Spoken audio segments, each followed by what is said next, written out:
And we are live on Monday morning. Oh my goodness, it's November 9th already, and we're enjoying our first snowfall of the season. It's beautiful up here with the snow falling and the lake down below and the snow basin. We drove up yesterday late afternoon to Powder Mountain, one of the ski resorts, 16% grade road up to there, and it was starting to snow again. Just a little anxiety. We're looking forward to going up there in the wintertime and doing a little skiing. And we wanted to go up and check it out and see what it looked like. Beautiful mountain. We can see from our house across the lake and up to the mountain. There's a little saddle, and the ski resort lodge is right up there on the top of that saddle. So it's very exciting to be here with the winter coming, and they're going to put the snowplow on the tractor this morning. So we are ready, and we're supposed to have like 10 inches between now and Saturday. So it should be exciting here in Huntsville, here at the Pineview, by Pineview. Well, I'm excited to be with you this morning. I've been pondering something over the weekend and wanted to share it with you. When I was writing Today I Begin a New Life, we call it OgMent for the 21st century, which is taking the scrolls and creating principles, practices, and processes to put behind them. I had been working on the book for 4 years. It had been rewritten 4 times.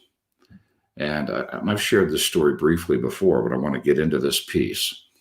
I went to speak at the Genshai Mastery Retreat in Coronado, Kevin Hall's event. Genshai means never make anyone feel small, including yourself. Powerful event. And while there, I met a friend who's a member of the National Speakers Association, and Mark, and he said, tell me about your book. And I told him the book and how long it was. You got to cut 100 pages out. And I said, you don't understand. It's going to print on Monday. He says, you need to cut 100 pages out. So I got home, and that Sunday night I'm lying in bed, and I keep hearing Mark saying, got to cut out 100 pages, got to cut out 100 pages. And I finally got up and went down to my office and opened up the computer, and I had no idea what was going to happen. I just started at the beginning and said, okay, I need to reduce this book by 100 pages. The next morning, we stopped the presses. I wrote till 1:28 that Friday afternoon, very little sleep during the course of the week. And it was shorter and 3 new chapters, which was crazy. And one of the chapters came about 2 o'clock in the morning. I was exhausted. I'd been coaching all day, then writing from the time I finished till 2 o'clock. And I was so tired, I started to cry. I was just exhausted. And I said, what am I trying to say here? Really, what is it we're trying to say? And I went back to that moment in about 1992-ish, when we got $1 million in debt piled on top of us.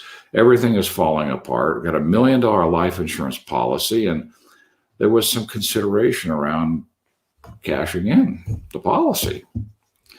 The next morning when the sun came up, I found myself angry, saying, I long to cry to the God of my youth, but the God of my youth will not hear my cry.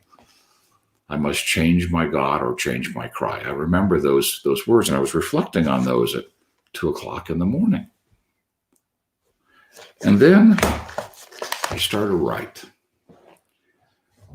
And I'm going to read some of this to you this morning because it's so critical, verbatim, what came that night, because this chapter in this book did not have an edit after it was written. This is exactly the way it came at 2 o'clock in the morning. First, we create in our mind. It's mental creation. Second, we create intangible reality, physical creation.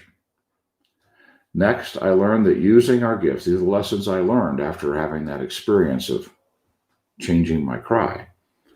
Next, I learned that using our gift of vivid visualization, we can be transported to another place and time, past or future, constructive or destructive. We can receive clear visions of future possibilities, or we can be held prisoner in the dark dungeons of despair and discouragement, tormented by events that may never happen. We can see our true potential, or we can wallow in guilt and shame from past mistakes. We can play out best case scenarios that inspire, or we can live out worst case scenarios that foster fear and anger. Can you feel the power of this visualization, constructive or destructive?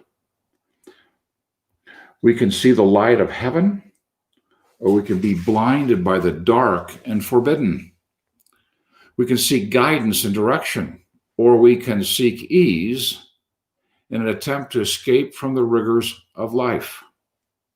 In short, we can visit the sacred or the profane, the sublime or the salacious. We can receive inspiration that will lift and guide our actions, or we can be relegated to a life of degradation that destroys our hopes and dreams. I learned how I choose to use my gift of vivid visualization, and for you, how you choose to use it. And where I choose to go using it directly impacts what I create in tangible reality. Vivid visualization is real, not in the tangible dimension, but in a very real dimension, which is nonetheless as valuable. Next, I learned that our desires, our secret desires, and real intentions are the foundational drivers that determine how we choose to use our gift of vivid visualization while in mental creation. I often do this. I'll say it's like a fulcrum. We're either going to go into fantasy and catastrophe, or we're going to go into creation. And that is all dependent on our secret desires and our real intentions, really what we want, sometimes very privately, secretly in our own mind. At the very core of my being, did I want a life of ease with no more stress, frustration, or pain? Or did I want to stretch and grow, learn and improve, become all that I was meant to be? Those are two very different places. Did I want to get rich so I could get away from annoying people? Or did I want to connect with and serve others? Did I want to consume or create, follow or lead? Did I want to receive or enrich, take or give? Some introspection. I learned that if my secret desires are engaged in life and embrace the principles of success, and my real intentions are to connect with and serve others, to create value everywhere I go and with everyone I meet, and to contribute to and enrich the world, I could be in partnership with a power greater than I am. And for me, that is God. I'm almost done.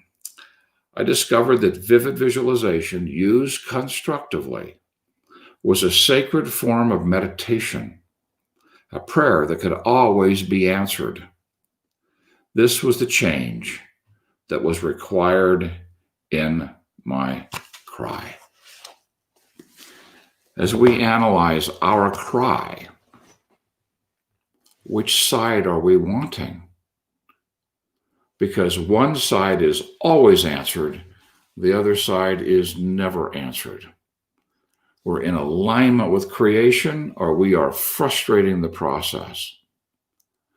So bringing that, I truly want to engage in life, embrace principles, connect, serve, create value. I want to be a giver, not a taker. I want to grow, not to shrink to a grain of sand, as Og said. If we make that decision, then it's time for us to really get serious about dream creation, because that's when we apply the gift of vivid visualization to get a clear idea of where it is we want to go, so we know why we're working through the millimeters and gaining increased levels of confidence and sense of accomplishment and falling in love with the journey of creation.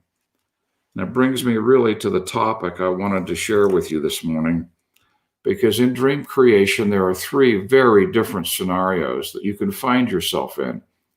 And the rules that govern them are very different. It's important that we know where we are before we start dreaming. because it can create some really awful circumstances if we do not know. One, we have the funds already. They're in a bank account or a stock account. We have the funds. So we create a dream, and the focus is totally on executing the steps necessary to create that dream. Now, we have those who would like to prematurely experience a dream, and they have credit. In other words, they have a sufficient income and a FICO score. They can borrow the money to buy the dream prematurely. Now we can just take the money, and now we do the steps to get it. But we have prematurely bought it, and now we're in debt. Now, there's good debt and bad debt, and we won't have a lengthy discussion about that this morning.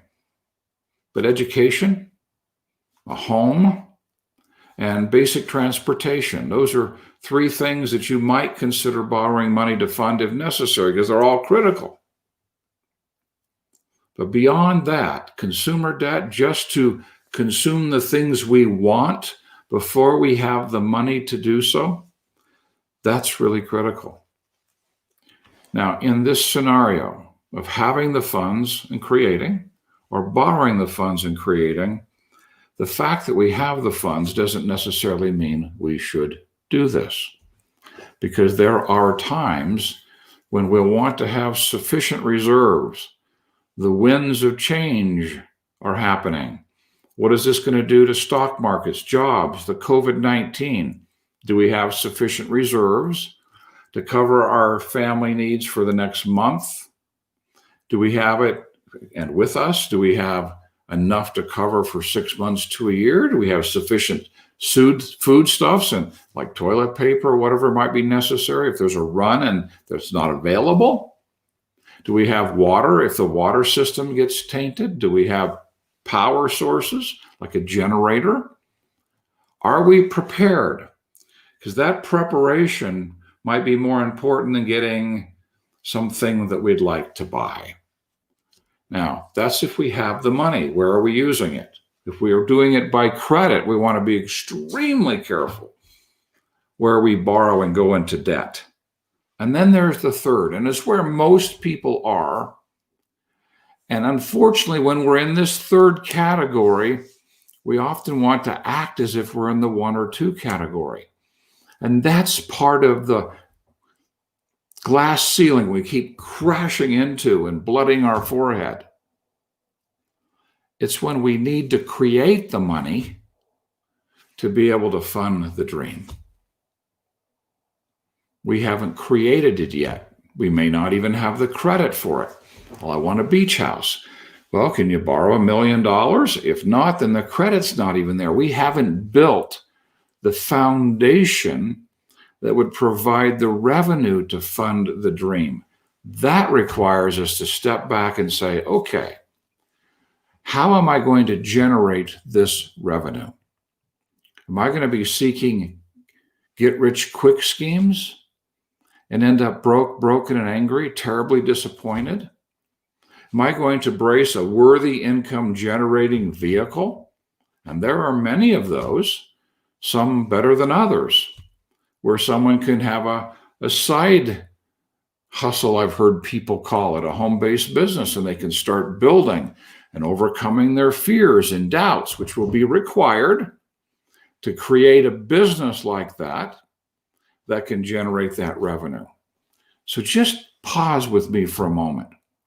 What are your real desires, your secret desires, and your real intentions? Do I just want to get rich so I don't have to deal with annoying people? Do I just want to get rich so I can have time freedom and financial freedom? Those who work to accumulate revenue, time freedom means they get to choose what they do, not choosing not to do anything. You feel the difference between those two? They can buy anything, but they don't buy everything. They buy what they need. They buy what would bless their life and the lives of others.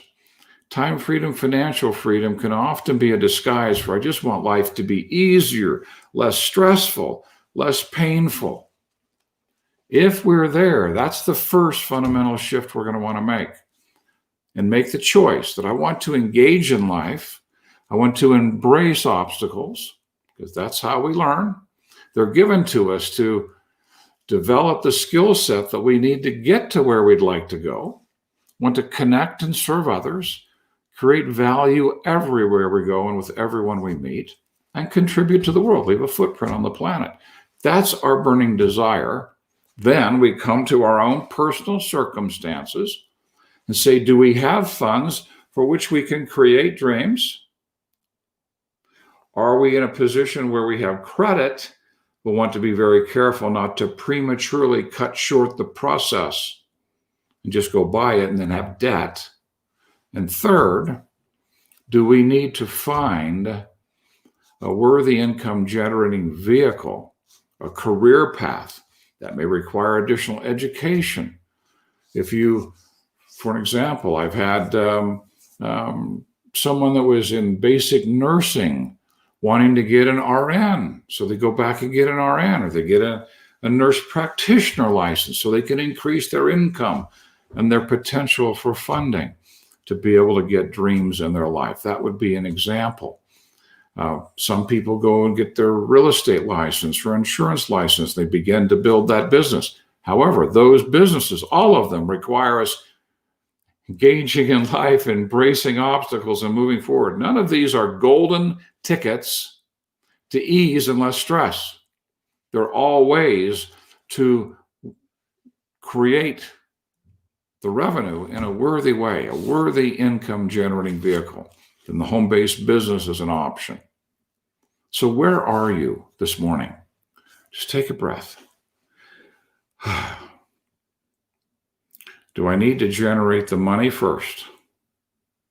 Okay, in the SHIFT program, which I highly recommend you take your habit finder assessment, meet with a consultant about your results, and ask them about SHIFT. SHIFT is so packed full of information. There's a complete 8-course series on dream creation, breaking this all down into baby steps with PDFs.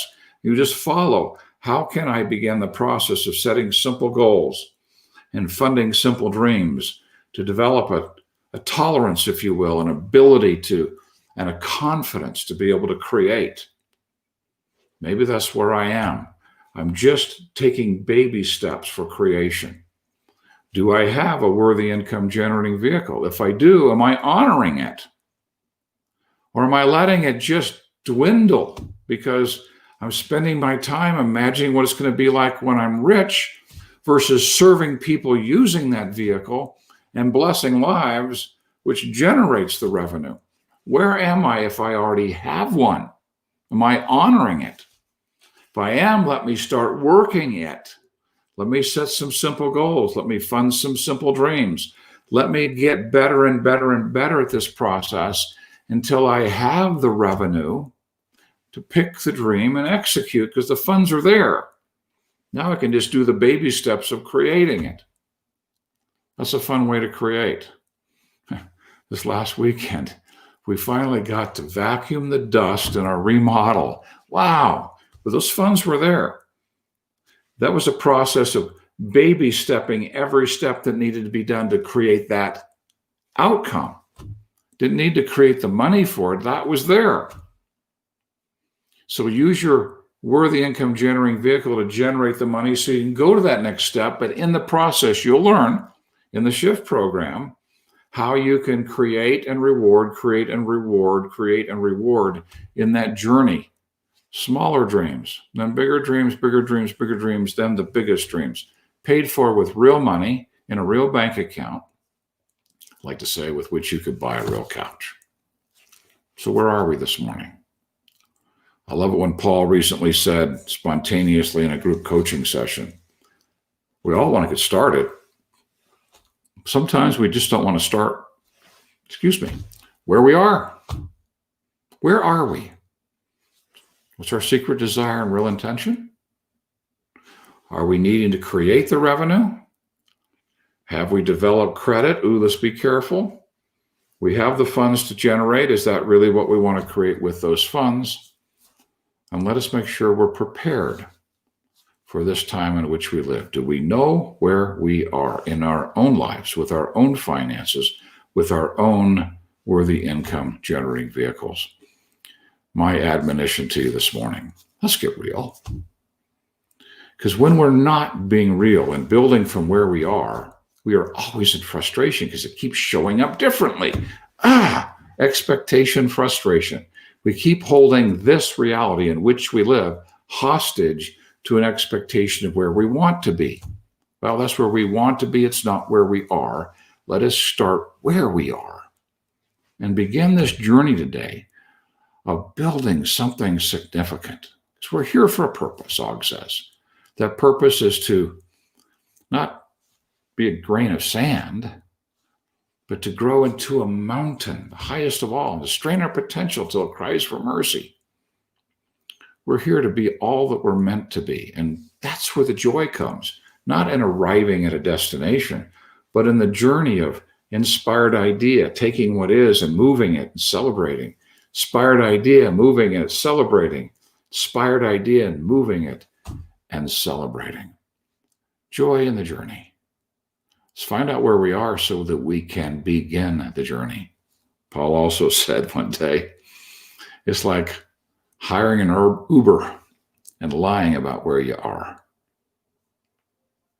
It doesn't help the driver and it doesn't help us. Let us get real. Let us embrace the reality of our circumstances. The only reason why there's frustration is because we compare ourselves to other people. They're not us. We're us. Let us embrace us. Let us embrace our life, our circumstances, and begin the journey today of being all that we can be and actually creating our dreams. Well, that's what I want to share with you this morning. Blessings to all of you. May you have a great week as you identify where you are and begin this journey 1 millimeter at a time, one baby step at a time. And find the joy that comes from creation, not the sorrow that comes from comparison and expectation. Blessings, everybody. See you next Monday.